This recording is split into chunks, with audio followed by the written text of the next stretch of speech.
late last year, we had an outreach to Ivory Coast, a village in Ivory Coast. And I'm looking for those that can do the same thing in this meeting, especially those that can do anything for Jesus. We tried to witness in that village about twice, about thrice. It didn't work. It didn't allow us get into their village. Their village had boundaries and had laws. Jesus was not known there. They've not even heard of Jesus, let alone Jesus Christ. All right. Why did they reject us? In that village in Ivory Coast, they dress naked. I'm not missing my word, because nakedness is a dressing. They don't wear clothes. That's what I'm saying. You like in 2017? Yes. They do not wear clothes, not even pants, not wrapper. We tried to approach them twice, we couldn't. Redeemed Church, all the churches you have thought about, I've tried it. Then we went back, because for you to even enter the village as a visitor, you have to go naked. Sons of those village that has left that village for business or school, when they come back to that village, they come back naked. When you get to the border, you undress before you enter. If you are a visitor and you are coming to see the king, you are allowed to come in with your boxer or your pants. But before that, you'll be given 24 strokes of cane, of koboko. That was the law. So we've tried it. They've told us all of that. I said, it is well. So I went back home, because we went there with clothes, like mission outreach. Take clothes, take this. They rejected it. I was at home praying one day.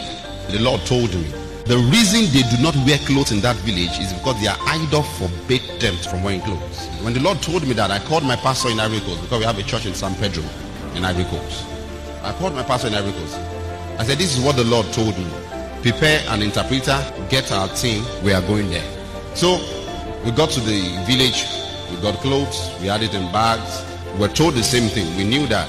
We were told either we take 24 strokes of king to see the king, and after seeing the king we'll leave. We won't be able to witness, and they won't receive the clothes. Or we go in naked. If you know you love Jesus, let me see. Alright. We had to go naked.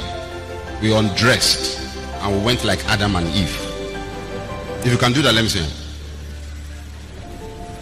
Hands has gone down. You can go naked just to preach the gospel. Hallelujah. So we went in naked. Their king was naked, except but a leaf. So we got to the king, and I told the king, I've been reliably told that the reason you don't wear clothes in this village is because of an idol that speaks, and I told you not to wear clothes. Can the idol talk to us? If the idol can tell us the same thing, we won't mind. We'll go back with the clothes and we'll leave your village, because we knew that we couldn't keep witnessing every day naked. It will be a problem. So we needed to deal with it. Though with that, we appeased the king. We gave him the things that tradition requires. We gave him gifts and everything. But the king said, no problem. Summon the high priest or the chief priest. Then we went to the shrine. We have done the needful before we went. We have prayed for days. We have prayed for days. So when we got to the shrine, the idol is like the skull, the skull of a man's head. That's where the idol is, and it talks. The chief priest greeted the idol. He said, Tantra. Then he said, they have come to ask you questions, this and this and this. As we got there, we started binding quietly. We started binding every demon spirit in that environment. After all of the incantation and chanting, the idol refused to talk. The priest did the second time, the idol refused to talk. The king said, what is wrong with our God? Has he traveled? We were there, sitting down. The third time, the man chanted again. After he chanted, a thunder came from heaven and struck the idol's head, and the idol splitted into two, like this. Right there, the chief priest ran away. The king ran to his palace. Then we started chasing them. Wait now. Well, the king said, I don't want to see you. Who are you people? You are gods. You are not ordinary. He said, I said, come. Yes, we know. We have come with Jesus. And the man was surprised. That day, the king passed a law, and Jesus became the King of Kings and the Lord of Lords in that village. Do you understand?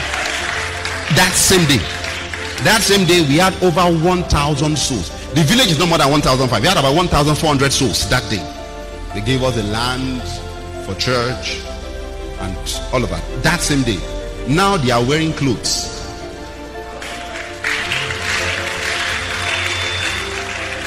Do you understand? Then Later, other ministries tried to come there. The king said, no, I only believe in the God of Irene Christian family. I don't want any church here. That's the name of our ministry. But my question is, how much can you do for Jesus? How much? How many people can really go naked because of the gospel? How many people? How much can you really do for Jesus?